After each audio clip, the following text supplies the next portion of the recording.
Unfortunately, this ultramodern hospital at Lagos, I think is now operating, and therefore it will take a lot of the slack and all that. But we do need to improve on it, and I suspect that if we solve the garbage problem, the health bill will go significantly down, and that will create more, investment into, medical care.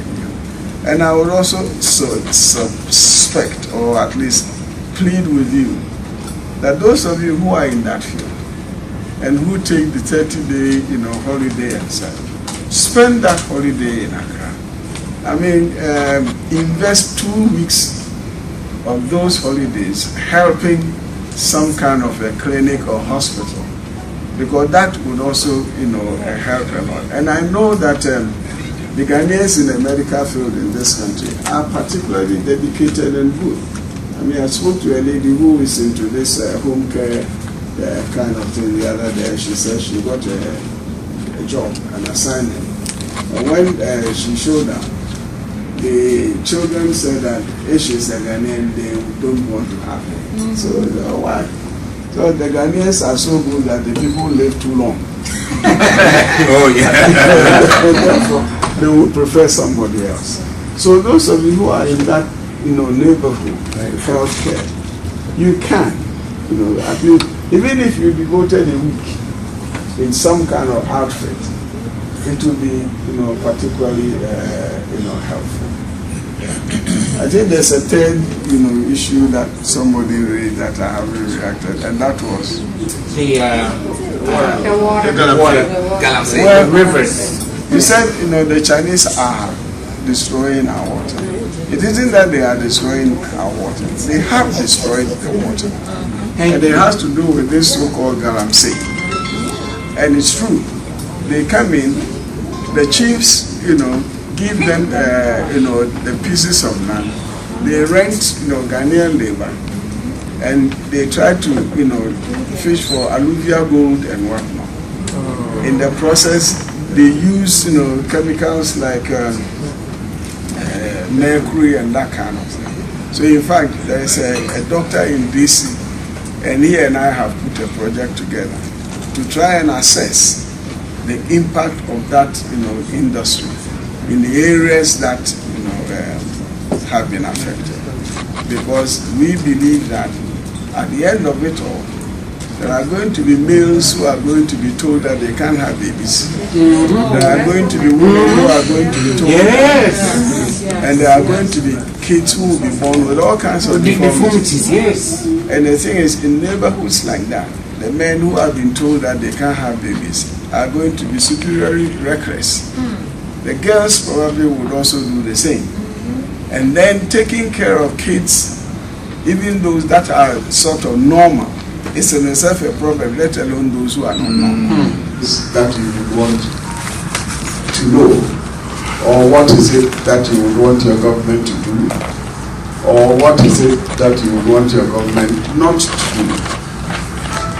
So I'm going to be a bit brief this afternoon, because I would want to give the maximum opportunity for you to ask me anything.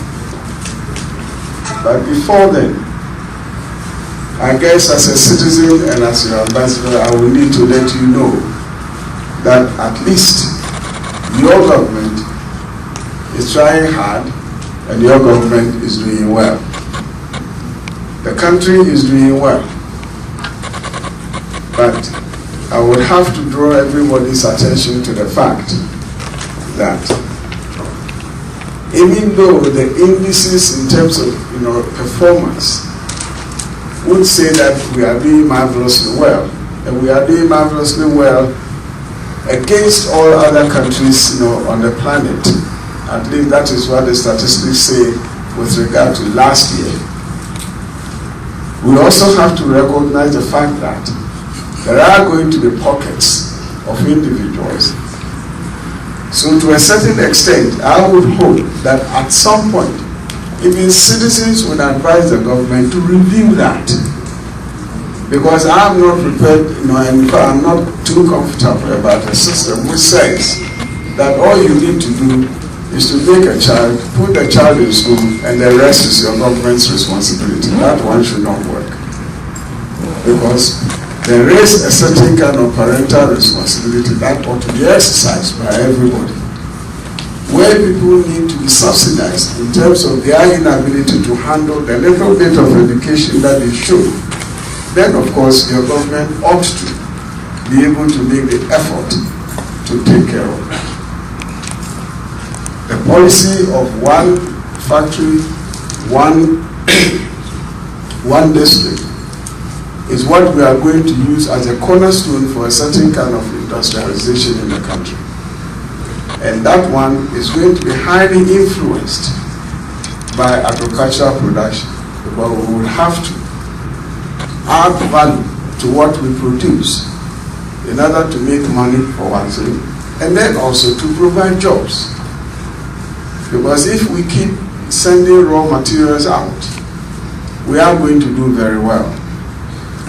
And the thing is, for most of the years that we've been, in existence as a country, all that we've been doing most of the time is sending cheap natural goods one way and receiving expensive manufactured goods the other way.